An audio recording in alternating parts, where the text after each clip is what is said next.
Howdy everyone.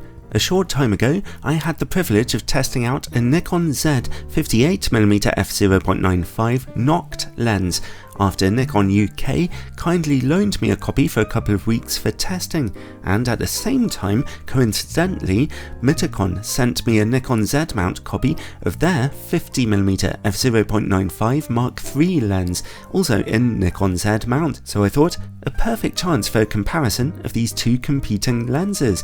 The Mitakon lens is $800, the Nikon 8,000. So at literally 10 times the price, there won't be any prizes for guessing which one offers better quality, but how much better is the Nikon lens, really?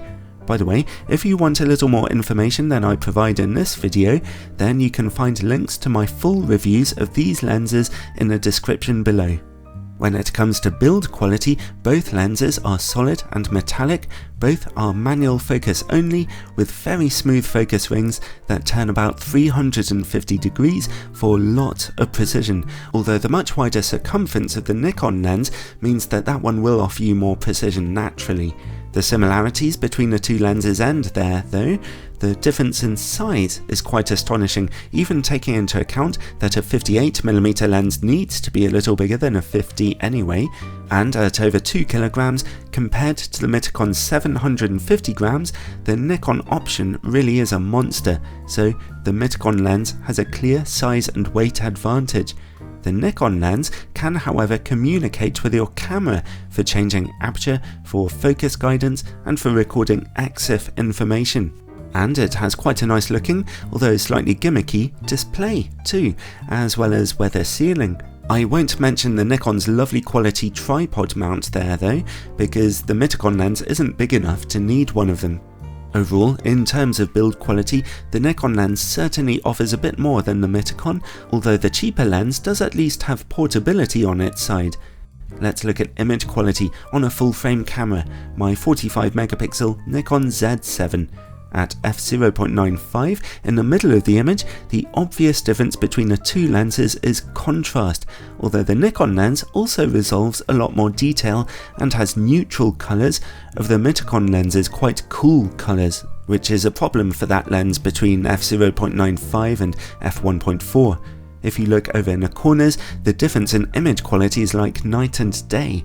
The Mitakon's image here almost completely falls apart, whereas the Nikon lens remains as sharp as ever. At f1.4, the only improvement in the Mitakon lens in the corners is a little more brightness.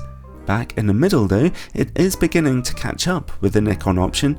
At f2, the Mitakon lens again looks a little sharper, although still not as good as the Nikon. Its colours are a little less cool now too. Here are the corners. The Nikon lens still has a huge advantage. Here's f2.8 and f4. It's only really at f5.6 or f8 that the Mitakon lens can compete with the Nikon, although the Nikon still holds an advantage. At f16, both lenses begin to soften due to the effect of diffraction. So there you go, that little test will begin to make it very obvious to anyone why the Nikon lens costs so much more, and just what they managed to achieve in offering you that kind of image quality. Now let's take a look at distortion and vignetting. As you can see here, the Mitakon lens projects some moderate barrel distortion, and the Nikon just a little bit of pincushion distortion right in the very edges. At first glance, at f/0.95, the Nikon lens seems to have worse vignetting or darker corners than the Mitakon. But wait, there's something else going on here. The Mitakon lens is actually suffering from vignetting that darkens nearly the whole image. Take a look at these side-by-side shots and the difference in shutter speeds between them, despite both pictures being taken at f/0.95. The Nikon lens has much better light transmission at its brightest apertures than the Mitakon option does. It's letting in a far greater intensity of light to the sensor, even though the Mitakon lens is still able to get those lovely f/0.95 out of focus backgrounds. Stop down to f2 and that difference largely goes away. So the Nikon lens's vignetting might be slightly more noticeable in the edges than the Mitakon's, but that's because it's actually illuminating the middle of the image properly, getting you the much faster shutter speeds that you really want. Now let's look at close-up image quality. Not only can the Nikon lens get you far closer to your subject than the Mitakon, the difference in close-up image quality couldn't be more epically vast. At f0.95, the Nikon lens remains strong, and the Mitakon, well, just look at it. At f1.4, the Nikon lens reaches perfection, but the Mitakon lens is still miles away. Here's f2 on the Mitakon lens. It's only at f2.8 and f4 that it does begin to offer competitive image quality again, so a gigantic win to the Nikon lens here. When it comes to working against bright lights, neither lens is perfect here, although the Nikon is far better again. The differences in bokeh are quite interesting between these two lenses. As you can see here, the Mitakon's bokeh is all over the place with strange shapes, a mixture of softness and outlining, particularly in the image corners, and even a few strange colours. It really is full of character, and some people might like that. The Nikon lens's bokeh is far more straight-laced, being soft with little or no outlining, just a standard cat's eye shape towards the image periphery. Let's top down to f1.4. The Mitakon lens's aperture blades are pretty spiky looking here, whereas the Nikon's remain nice and smooth.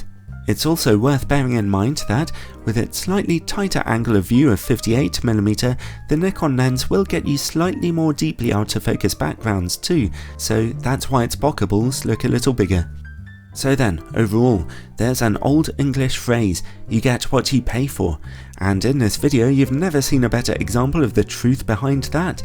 The Mitakon lens may be 1/10 the price of the Nikon, but the difference in image quality between the two is absolutely worlds apart. In a way, you could quite easily say that the Mitakon lens is ultimately preferable. For one thing, it's actually affordable to most mortal human beings, whereas the Nikon lens is not. Also, the Mitakon lens can still get you stunningly beautiful images that, if viewed from a distance, aren't much different from the Nikon lenses, particularly if you add a lot of contrast and sharpening in your picture editing process. But ultimately, in every other way imaginable, the incredible Nikon lens beats its cheaper Mitakon rival into the dirt, and it shows just what an achievement Nikon have heralded in its design. Do what you will with the information in this video. For me, it was just a curiosity. It was just plain fascinating to see the enormous difference between these two lenses, which are, at the same time, so similar and yet so very different.